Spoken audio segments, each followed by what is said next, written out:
Thanks for joining us. I'm Megan Roberts. We begin tonight in the Northwest Territories, where the Inuvialuit Regional Corporation's election is underway in Inuvik.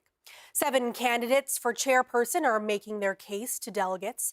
42 directors are in Inuvik, representing each community in the Inuvialuit region. Those directors will elect the chairperson. The CBC's Des Loreen has been following the election forum from outside the closed-door session, and he joins us now live from Inuvik. Des? Thank you so much, Megan.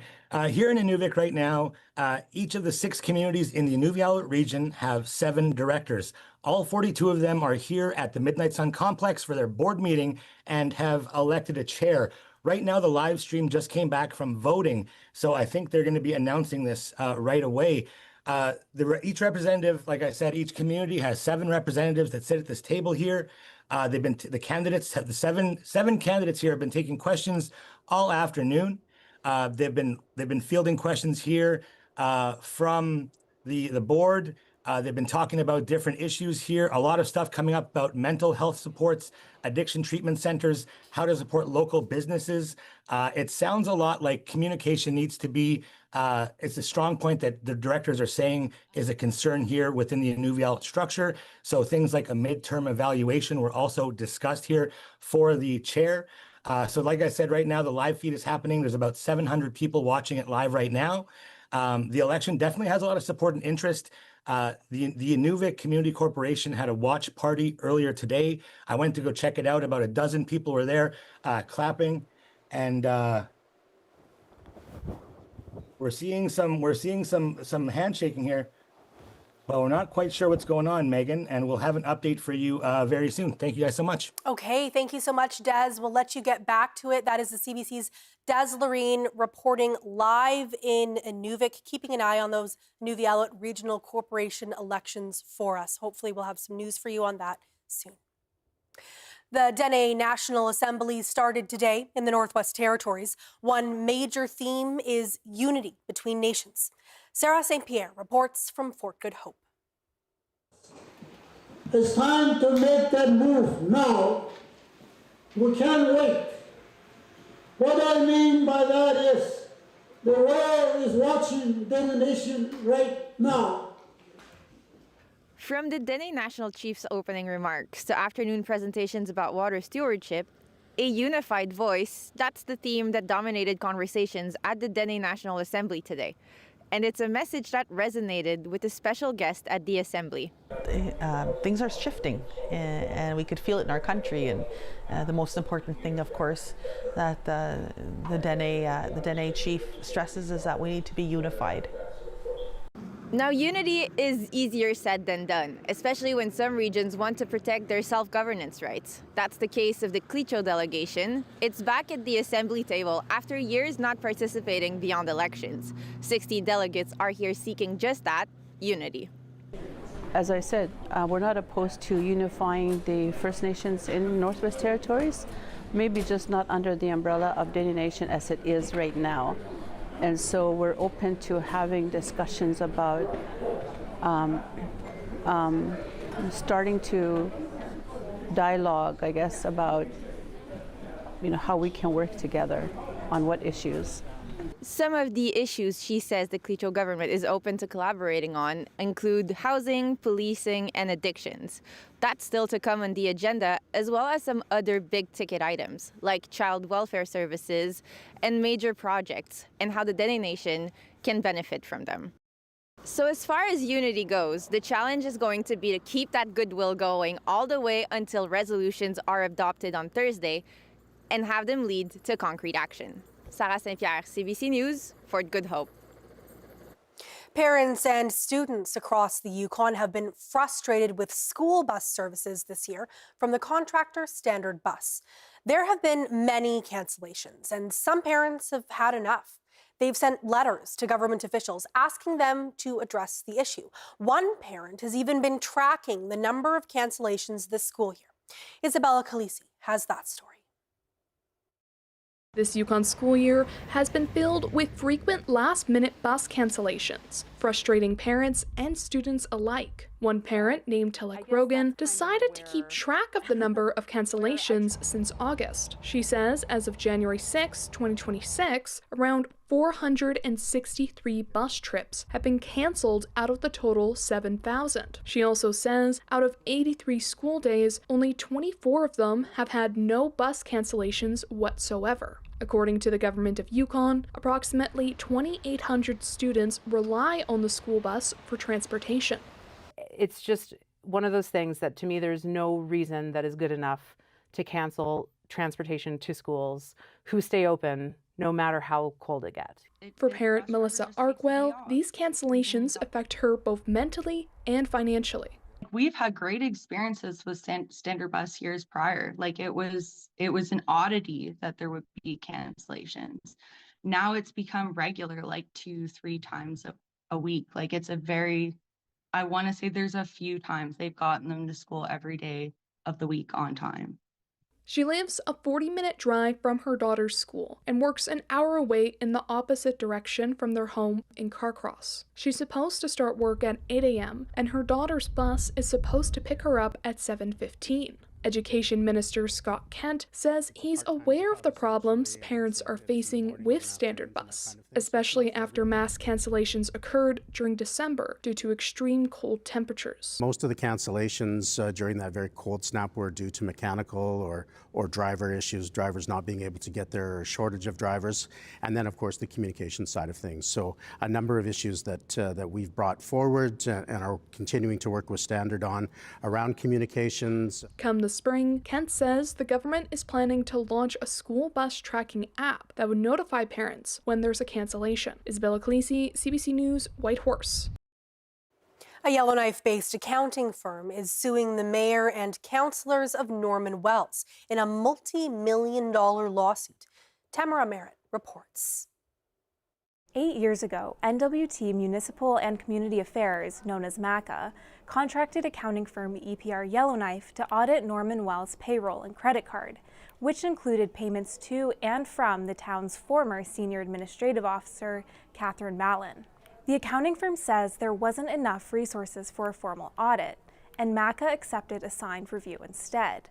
In court documents, EPR says the town used the review as if it were a formal audit to launch a lawsuit against Mallon. Mallon filed a complaint against EPR with the territory's governing board for professional accountants. Norman Wells also filed a complaint against EPR with the same board, saying the firm had presented harmful and misleading information. Last week, EPR launched a $1.6 million lawsuit against the town. It alleges the town failed to clarify the nature of the audit before using it to sue Mallon, and that the complaint against them unfairly harmed their reputation and earnings. EPR Yellowknife's president, Viswanath Chakrabarty, is also seeking $25 million in personal damages, saying the value of his other businesses declined because of reputational harm. None of the allegations have been proven in court. Tamara Merritt, CBC News, Yellowknife. The owner of a new apartment complex in downtown Yellowknife wants a 5-year extension on property tax breaks. The Nest is owned by Borealis Developments. It took over and repurposed the former Belonca building, which had been used for federal government offices. Borealis Development got a 5-year tax break in 2022. Yellowknife administration says council should grant the extension at a shrinking discount every year. But one councillor says a full tax break for the extra 5 years would send a better message. Where I stand on this is not only for a recognition of the effort, but also a clear indication and incentive to future developers to try to aim for something like this in our downtown core and beyond. I, with Deputy Mayor Warburton, stand the same. I would support going full. The decision won't be finalized until the next council meeting. The Nest started taking in tenants last month. The Humane Society Yukon is looking to expand a program that offers free pet food. It's currently only available in Whitehorse. The CBC's TJ Deer has the story. These dogs are all available for adoption, but like every other pet, they'll need to be fed. For pet owners in Whitehorse, there's a solution to that. The Humane Society Yukon is offering free dog and cat food. Tess Hardy is the Whitehorse kennel manager. It is just filing cabinets set up outside of our building. We rebag dog food and cat food that is donated to us. And there's no barriers to access the free food. We don't ask people about income or make them fill out anything. The program in Whitehorse began about a year ago, according to the Humane Society's volunteer coordinator. Carol McCormick says lots of donations would come from people whose pets didn't like that kind of food anymore. It wasn't appropriate for our animals, so we just started putting it outside, and people were taking it. So we recognized the need then for this program here in Whitehorse. But they wanted to expand it outside the capital. The Humane Society put out the call on social media, looking for volunteers to help coordinate transportation to and from Whitehorse to pick up the food and to provide it for their communities. McCormick says they've spoken with 10 volunteers who would help set up similar programs in 11 communities in the Yukon. 2 volunteers say the program is a good idea. There are a lot of people out there who do have pets, and they, winters are hard, so maybe they're short on money, and it's a good way to be able to still feed their pets good food and know they're getting something. We see a lot of effort towards food security for people, but pets are a big part of life in the north and in communities, and so them doing this program, I think, is really meeting a need. Hardy says the Humane Society is stable when it comes to funding, thanks to fundraisers and help from the community with similar programs. To keep this program going, McCormick says they're looking for donations of pet food and money. TJ Deere, CBC News, Whitehorse. The federal NDP is holding caucus meetings in Rankin Inlet, Nunavut this week. It wants to hear more about the challenges Inuvialuit face. Upon arriving, party members got a first-hand look at the impacts of weather. The CBC's Selma Eccles reports. The NDP's caucus meeting and planning session in Rankin Inlet got off to a snowy start. MP Laura Inuvialuit was set to attend, but a blizzard in the community redirected her flight to Yellowknife, so the session had to start without her. Jenny Kwan is the NDP MP for Vancouver East. She's also the chair for the caucus. Kwan says it's her first time in the north, and she felt the challenges with the elements as soon as she got off the plane. The minute you walked out of the plane, you felt immediately the difference between communities. The wind, the cold was something that I have never experienced in all of my life. Kwan says people in the south cannot grasp what it's like in the north without being here. But she got a small taste of what it's like. Don Davis is the interim leader of the NDP and also the MP for Vancouver Kingsway. He says the cold is not the only thing he will remember to his first visit to Nunavut. I've taken 2 pages of notes, but already not having stable internet, high prices of food, having unreliable power, we've had experience of that directly, and we're only here a day. Davis says despite the frosty weather, people are very warm and welcoming. That he will never forget even after he leaves. Mayor Harry Tautungi welcomed the NDP caucus to the hamlet. I'm glad they came here to get to see how we are up here and see what the issues are we have up here, what the problems we have with the weather, the housing, the power issues that we have up here. So it's good to see party come up here. Inuvialuit is expected to arrive in Rankin Inlet to join the next days of meetings, all leading up to a public town hall on Thursday night. Selma Eccles, CBC News, Rankin Inlet.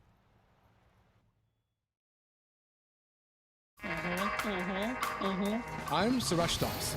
I've spent my career writing about the local favorites that make Canada's food scene truly unique. I've never had Nigerian food like this. If this is where Filipino food is headed, I'm so proud.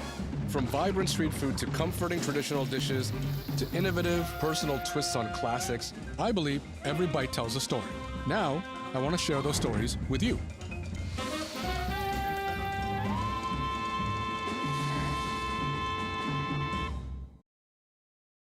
Where does bravery live? In Marie-Philippe Poulin, who went from playing in a boys' league to trailblazing a pro women's league. And in Cynthia Appia, who refuses to let the high cost of sports slow her down. It lives inside Piper and Paul, who use every fall as a chance to bounce back even higher. Where does bravery live? Inside every Canadian, in the moments that define us. This January on CBC TV. I am all over this party. It's officially Cancel Your Plans season. Can't even put your arms down. Turn up the heat with unforgettable drama. You know, once we do this, there's no going back. Unstoppable laughs. Get up. Family favorites. Let's play the tune, everybody.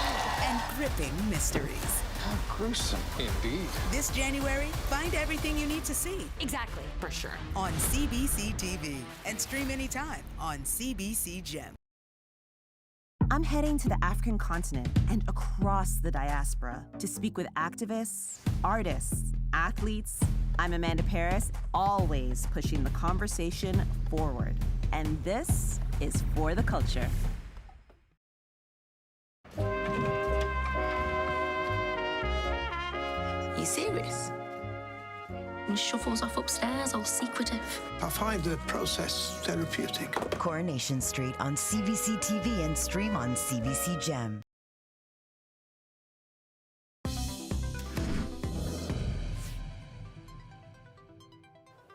Nunavut's legislature raised Greenland's flag today in a show of solidarity against U.S. President Donald Trump's threats. And that's not the only act of love Greenlanders are getting from Inuvialuit. Take a look at what happened this weekend. Iqaluit residents rallied and marched, showing their support for their Greenlandic neighbors. At the Nunavut legislature today, Speaker David Johannesy shared this message for Greenlandic people in Nunavut.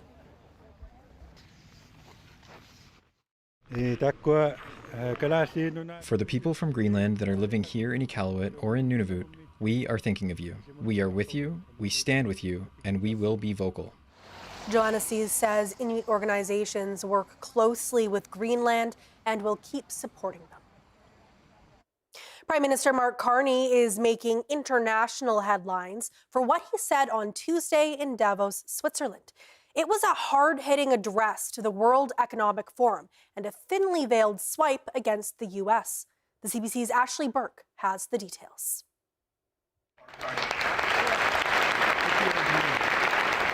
The Prime Minister delivering a provocative speech, declaring that the rules that have governed global affairs for decades are effectively dead.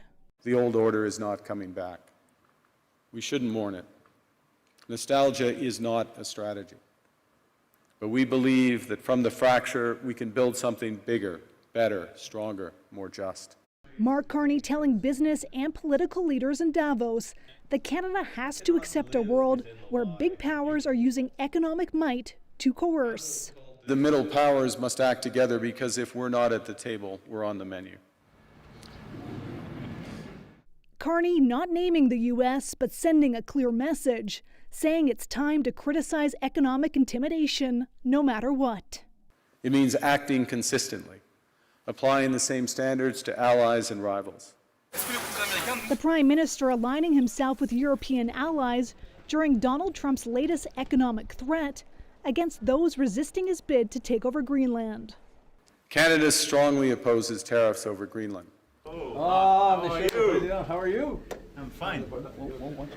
While in Davos, Carney spoke with two key allies, Britain and France, countries on the front lines of Trump's latest tariff threat, after sending small contingents of troops to Greenland, viewed as a show of support.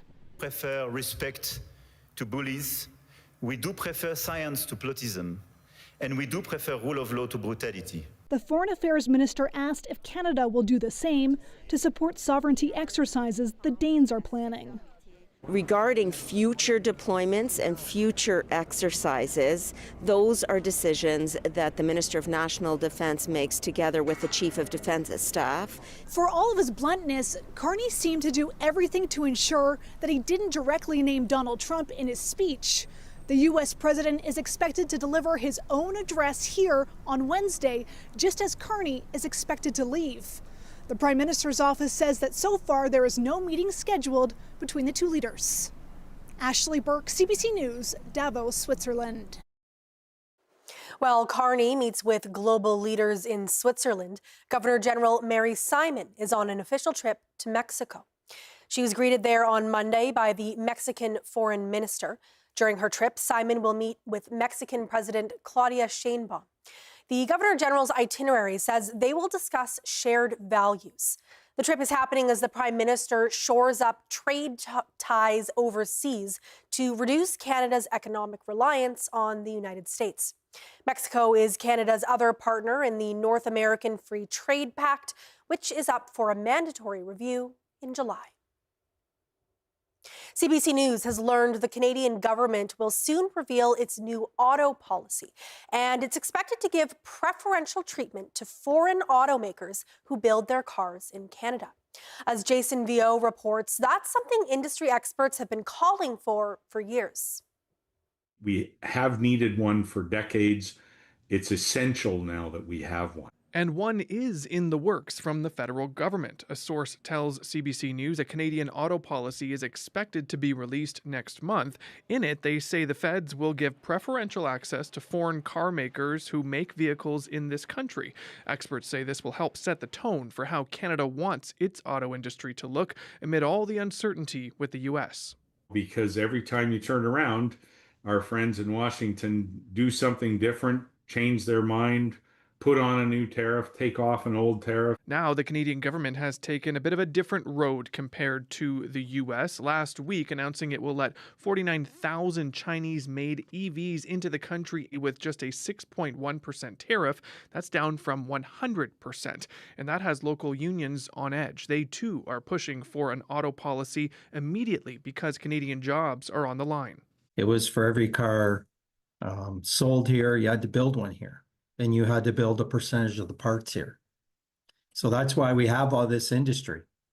This is why we have the Toyotas and the Hondas that came in later on, because they knew the market was valuable. The idea of an auto policy isn't a new one. Canada had an auto pact with the U.S. from 1965 until 2001, which is when the World Trade Organization said it was illegal. Unifor wants a version of that policy back. In the times we're in, it's very important because you just don't know what's going to happen from day to day.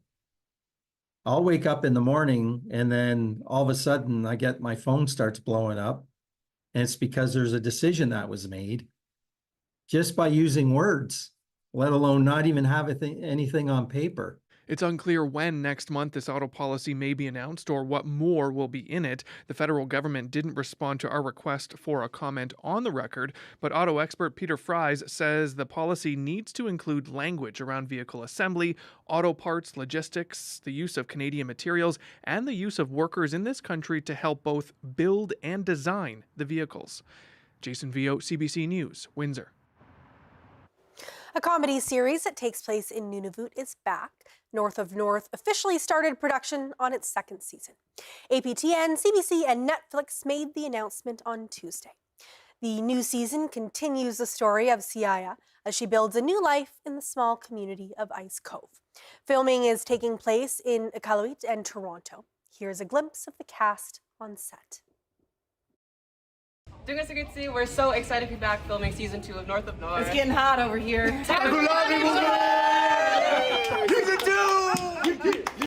Since its debut, North of North has received critical acclaim and industry recognition. The series has earned awards and nominations and sees high viewership in Canada and globally. Season 2 is set to premiere later this year on APTN, CBC, and Netflix.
We have an update now for you on the Inuvialuit Regional Corporation election. Votes are still being counted, and 2 rounds of voting have taken place so far. 2 candidates were eliminated, though, after the first round.